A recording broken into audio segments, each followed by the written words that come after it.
Buenos días, hermanos.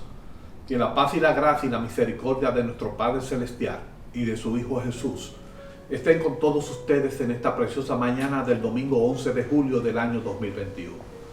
Hoy veremos una reflexión llamada la verdadera herencia. Antes oremos a nuestro Padre Celestial. Gracias, Padre bueno y perfecto. Hoy es día para dar gracias a ti. Eres nuestro amparo, Señor, nuestra fortaleza, nuestro refugio. Gracias por enseñarnos a no temer.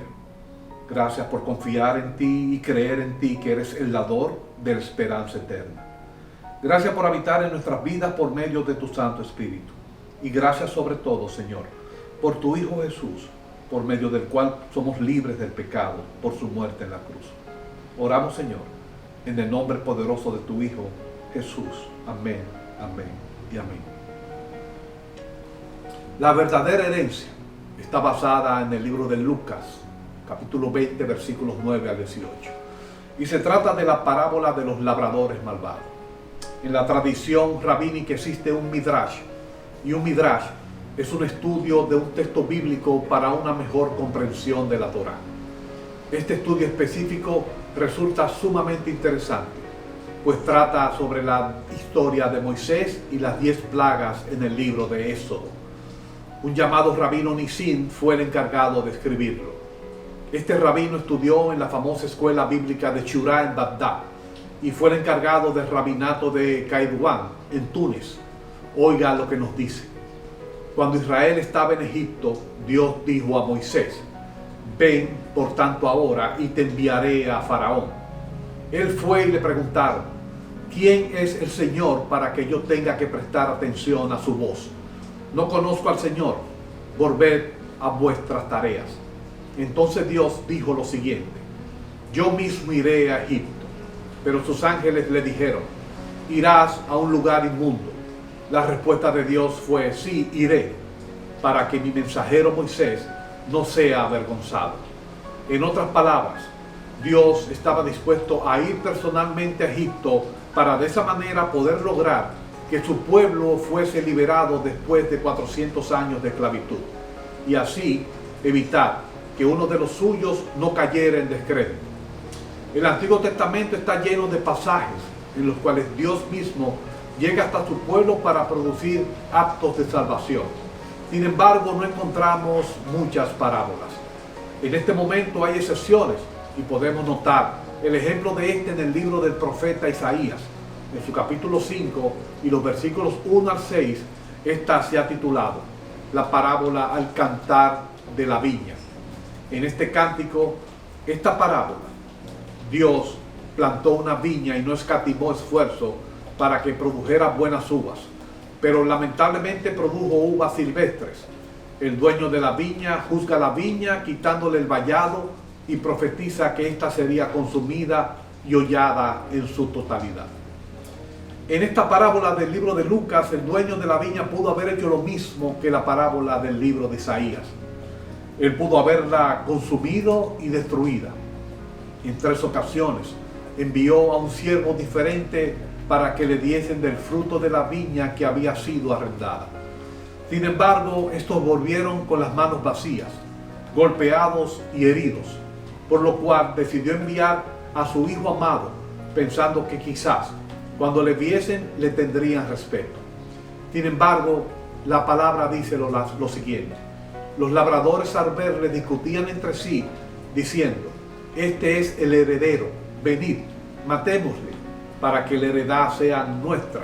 Y le echaron fuera de la viña y le mataron. El dueño esperaba que ellos respetaran a su hijo. Sin embargo, la parábola va mucho más de respeto hacia el ser humano. El dueño actuó con una nobleza indescriptible, esperando y teniendo la certeza de que su elección de total vulnerabilidad despertaría el sentido de honor olvidado de los corazones de los hombres violentos que esperaban en la viña.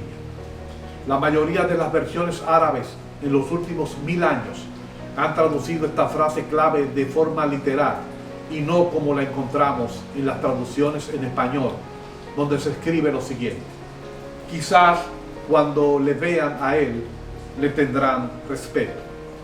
Ellos han traducido como lo siguiente: sentirán vergüenza en su presencia. El dueño ofrecía un amor que lo da todo de sí mismo a un precio sumamente alto, lo que sin lugar a dudas nos dice que la encarnación nunca podrá separarse de la expiación. La frase "mi hijo amado" de esta parábola se debe aplicar al Salmo número 2, versículo 7, donde el Señor dice lo siguiente: mi hijo eres tú, yo te engendré hoy. Jesús se aplicaba para sí mismo el término, dejando claro que él era el hijo del dueño de la viña.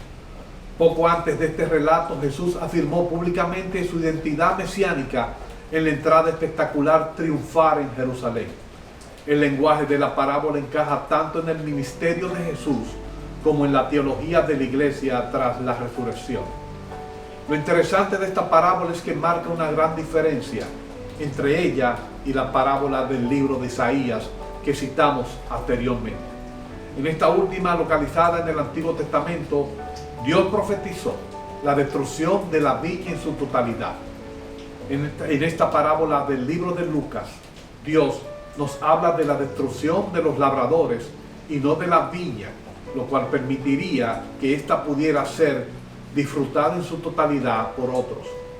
A Jesús no le interesaba en ese momento iniciar un movimiento de asentarse en la tierra y de tener control de la misma.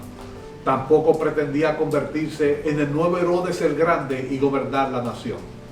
Él estaba profundamente interesado en la herencia de Israel. Entonces, la pregunta sería: ¿cuál es esta herencia? Al escuchar prédicas sobre esta parábola, la tendencia siempre ha sido que la viña implicaba un derecho de propiedad de algo material. Si vemos la parábola desde el punto de vista del mundo judío, en los tiempos de Jesús, esta implicaba la mentalidad de lo que se conoce como los derechos del ocupante, la cual al día de hoy todavía existe en ciertos países. Esta se basaba en que si ellos, los labradores, mantenían la posesión física de una tierra durante 3 años y esta no era procurada por primeras o terceras personas, la propiedad pasaba a ser una propiedad legítima para quien la ocupara. Los principales sacerdotes, los escribas y los ancianos, y hoy todavía muchos de los cristianos nominales y otras sectas religiosas, seguían y siguen pensando de manera horizontal y ven en los tesoros de la tierra su máxima ganancia. Jesús presentaba una parábola de manera vertical, indicando claramente que la herencia no era precisamente la posesión de una heredad material. La herencia es el reino de Dios, libre de toda limitación y requisito terrenal. Esa maravillosa herencia es el nuevo mundo donde Dios reina. El poder sacerdotal de Israel controlaba una institución con una serie de edificios. Para ellos también la herencia de Israel era un reino terrenal. En el siglo I, la casa de Anás, con sus 5 hijos y su yerno Caifás, llegaron a controlar el cargo de sumo sacerdote.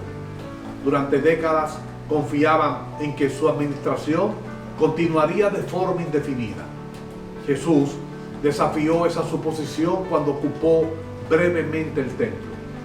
Ellos confiaban en que si podían hacer desaparecer a Jesús, nadie desafiaría nunca más su capacidad de controlar la herencia.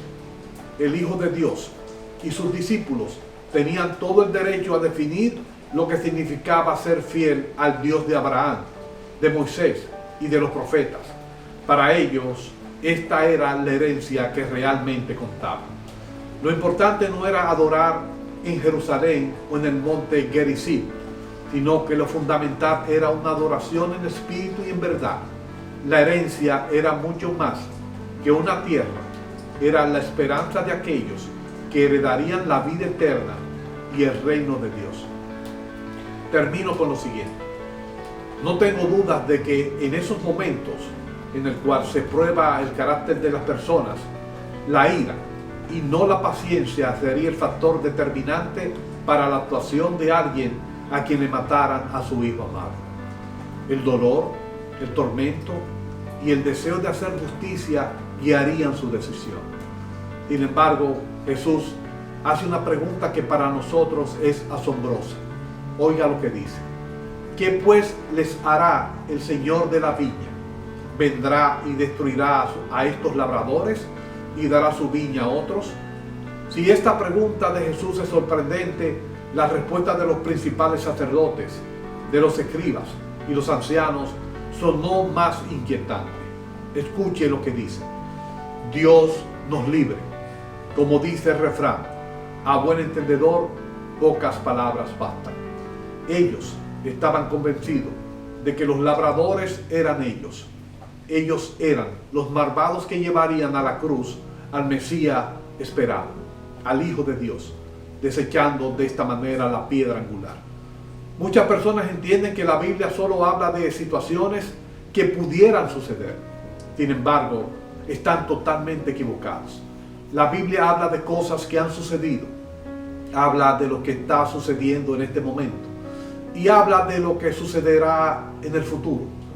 Ese mismo tipo de personas son las que entienden que no solo basta con tener control de sus vidas, sino que tratan de controlar la de los demás, insistiendo en manipular lo que no pueden controlar, como fue el caso de esos labradores. El pecado en su esencia consiste en no darle a Dios lo que le pertenece y en tratar de usurpar su poder. Tarde o temprano, todos tendremos que dar cuenta de lo que se nos ha confiado. Dios es único, no existe otro. Sus oportunidades cuentan de lo maravilloso que es la paciencia del Padre Celestial. Si cualquiera de nosotros hubiese estado en su lugar, habría perdido la misma. Por mucho que parezca que podemos hacer lo que nos plazca, llegará el día de rendir cuentas. Jesús estaba claro de lo que iba a suceder. Él no llegó a Jerusalén esperanzado de evitar la cruz. Él nunca puso en duda la victoria final de Dios. La maldad siempre puede dar la impresión de que va a prevalecer, pero nunca podrá escapar al castigo. Si usted quiere ver una de las parábolas en donde Jesús presenta sus credenciales como Hijo de Dios, esta es la perfecta e irrefutable. Él se separó de la sucesión de los profetas. Estos eran siervos. Él, Jesús, era el Hijo de Dios. Aquí se presenta abiertamente como el Rey ungido de Dios. Él es esa piedra angular que los fariseos, los sacerdotes y los escribas rechazaron.